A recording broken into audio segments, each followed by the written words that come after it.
Today I am doing a tag video. One of the questions in this particular tag just caught my attention so strong, I had to do it. So if you want to hear me potentially bash on your fave, just keep watching.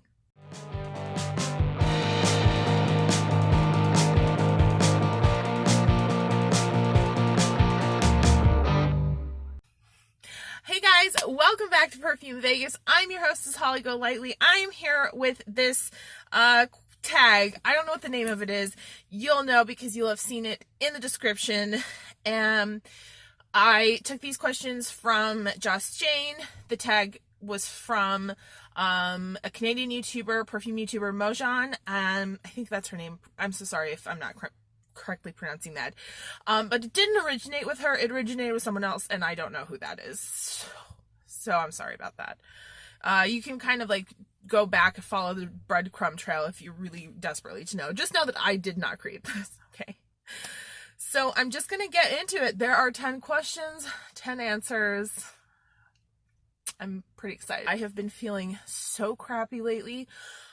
I'm going to be doing a massive haul video, but I'm waiting for some stuff to arrive. I could be waiting forever. You may never see this haul, to be honest. Anyway, on to the tag.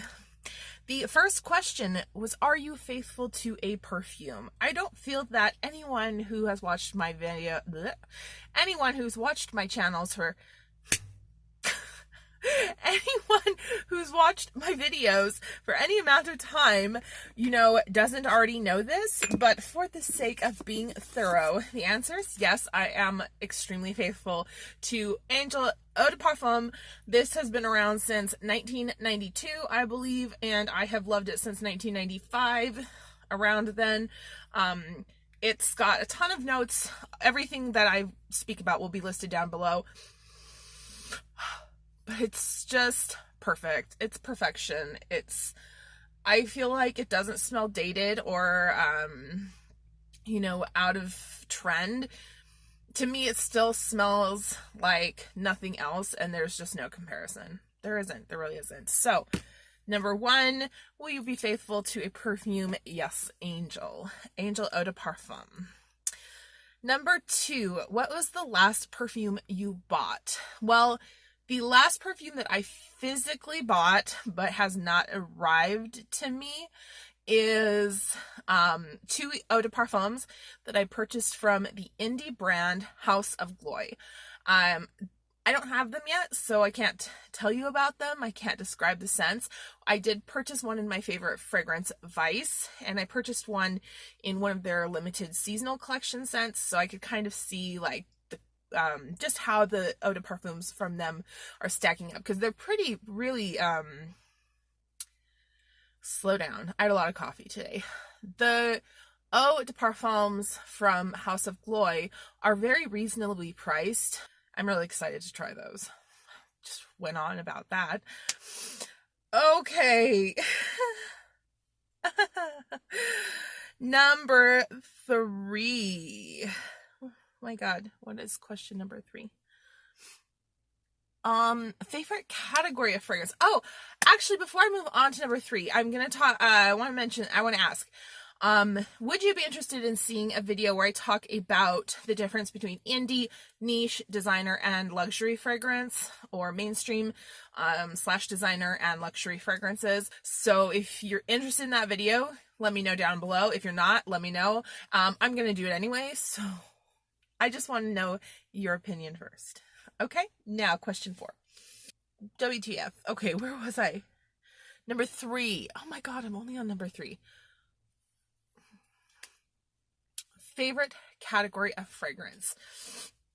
My favorite category of fragrance would be an oriental fragrance. Just like if I'm really going to just broadly do a blanket category.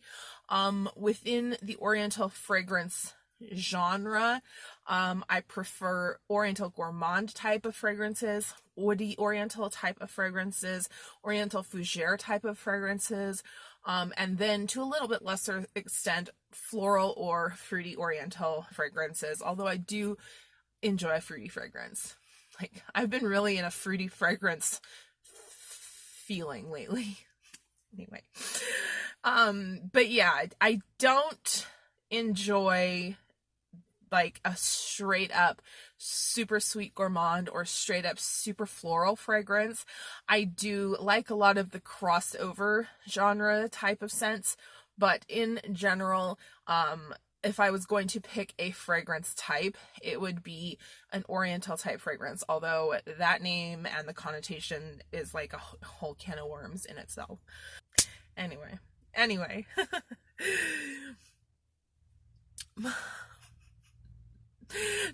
My God, my hair is, I'm just shedding. I need to wash my hair. I'm shedding so bad. Okay. So number 4 is your favorite cocoon fragrance. I'm a little put out by this question because I literally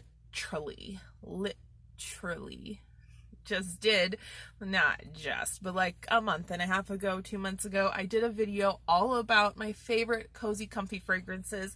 So instead of answering this or attempting to answer this with one bottle of fragrance, I'm just going to go ahead and link y'all to that video.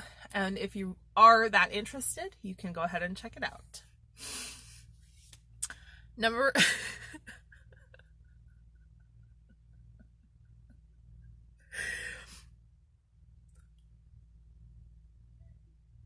This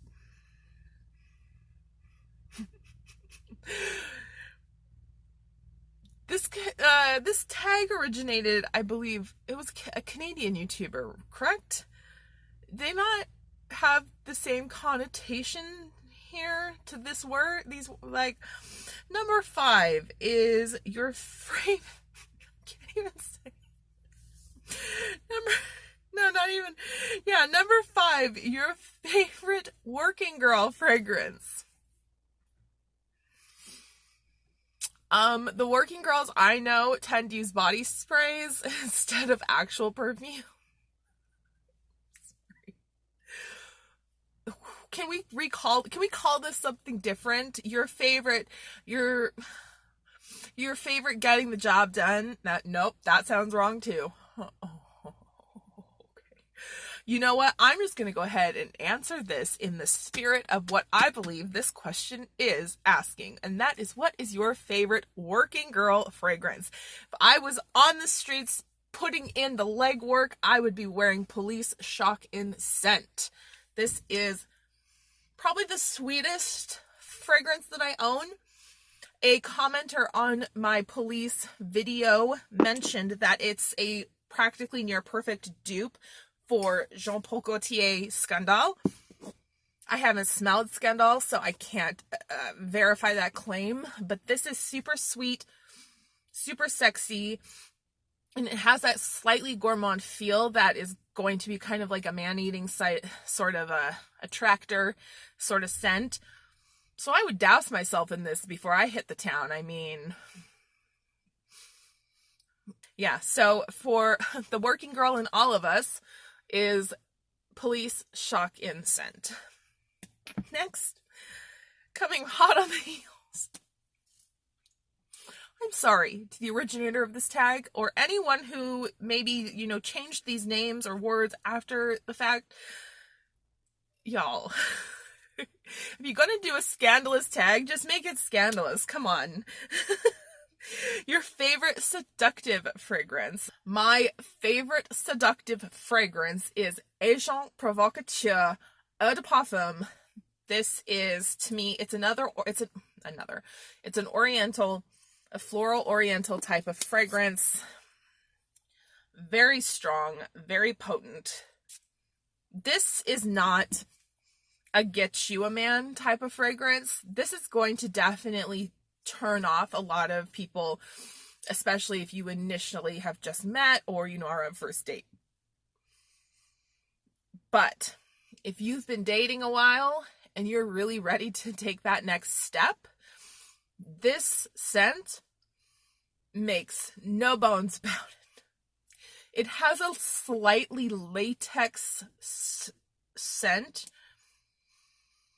that you know what, this tag is getting ridiculously salacious with me driving home, but Agent Provocateur Eau de Parfum has a slight latexy undertone that I attribute to intimate toys. It doesn't come up on my skin. It doesn't smell like I'm wearing latex when I wear the scent. It just smells like a sexy oriental floral. But there's definitely notes in here, probably molecular notes, that are designed to increase the person that you're with thought of intimacy, pheromones and all that sort of jazz. And like I said before in a different video, Agent Provocateur marketed this fragrance as being like thigh-high stockings for your body. So it is absolutely designed to interest someone in, you know, getting going. It is super seductive. It was designed to be that way. So for seductive fragrance of choice, it is Agent Provocateur Eau de Parfum. And of course, that latex note may be why this is so difficult for some people. Like, even if you like an Oriental, I've seen a lot of people who like Oriental type fragrances and who like other Agent Provocateur fragrances that just can't get behind the original Eau de Parfum. That could be why. Maybe. I'm just speculating now. All right, next one. Thank you. Wait a minute. What? The sequence of these questions makes me extremely suspicious. Who came up with this first? Who did this? Who put them in this order and then didn't think that people wouldn't think, or nobody else thought that this was strange? It's just me. It's just me. I'm hypersexual. It's just me. Okay. Number 7, men's fragrance favorite. Number 7, men's cologne that is your favorite to wear, or men's fragrance that is your favorite to wear. It could be like after the, you know, seduction sort of rolling in the sheets and getting, you know, your connections happening, and then maybe you put on a shirt, or, you know, it could be those things. I'm going to go ahead and just leave that all in the dust. We're going to pretend that we've grown up and moved past those sort of ideas. And I'm going to tell you that my favorite men's fragrance to wear is Tom Ford Noir. Now, I'm sorry, I'm right away. I'm saying I'm going to have to apologize quite a bit. Probably. There's people who like Tom Ford Noir Parfum or Tom Ford Noir Woman or whatever it's called. Why that fragrance exists, I don't understand. This is a perfectly unisex fragrance. There's no need for a specifically marketed to women version. This smells amazing. Again, notes will be down below, but it has a deep woody accord. It has a slight green accord, some patchouli, something maybe leathery. If it's not leather, there's something that gives off a leather vibe. There is a slight lushness in the top that I attribute to some sort of kind of fresh floral. Maybe something more like geranium, marigold.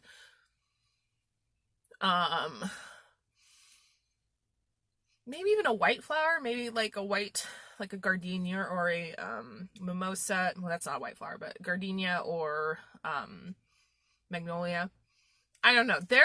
This fragrance is so unisex. I do not understand why Tom Ford Noir for women exists. The women's doesn't even need to exist. Tom Ford cannot do a good woman's fragrance. He butchers them. Like, obviously, I've talked about my passion and of my intense feelings towards Tom Ford in the past, so don't be surprised. His nose is weird. You know what? His nose for women's fragrances is off. I don't know just how closely Tom Ford works with his perfumers in that aspect, but this man can dress a woman from top to bottom look flawless, but he cannot do a woman's perfume to save his life. I'm just putting it out there. And I do include some of the more definitively feminine of the Privé collection, the private line, although because those are all more unisex, they don't tend to be quite as bad. But the only Tom Ford designer collection line I would wear, Tom Ford Noir is my favorite. It really smells sexy though. I mean, putting all my ranting and raving aside, this smells great. Next, a cult favorite fragrance you love. This one's really easy. Of course, it is Alien, again by Mugler. I love his fashion. I love the fragrances. Angel, of course, is super hyped. It's for good reason. When this first came out, nobody could stand it, and then it took a, real boom, and now it's like everywhere. And I'm happy for it. I am glad that, these scents will continue to live on in the hearts of many, many people. What is the next fragrance that I am going to be purchasing? Again, is going to be another Mugler fragrance. I'm going to pick up one of the Eau Croziers. I'm going to pick up the 2019 version because I really am interested in that one. Like, the 2020 version is still available on the market. Sephora, Ulta, Thierry Mugler website, that's still available to purchase. Okay, don't let anyone trick you into paying more for the 2020 version. The 2019 version, as far as I'm aware of, was available for mass consumption up until like late November, early December of 2019. So it's really not that out of date or out of stock. People are just holding it back and jacking up the prices. But I have seen several sellers who are really reasonable, so I'm going to try to grab that. And the last question. Remember how I warned you about bashing? This is it. A fragrance you hate. I hate pink sugar. I hate it. I hate it. It smells like it is so bad.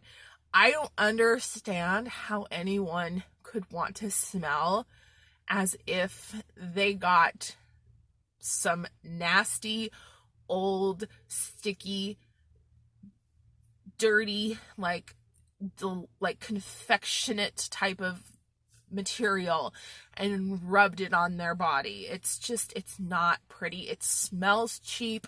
It smells very synthetic. It's too sweet. It's the only fragrance that gives me an instant headache. I cannot stand it. It's bad. It's bad. It's bad. It is bad.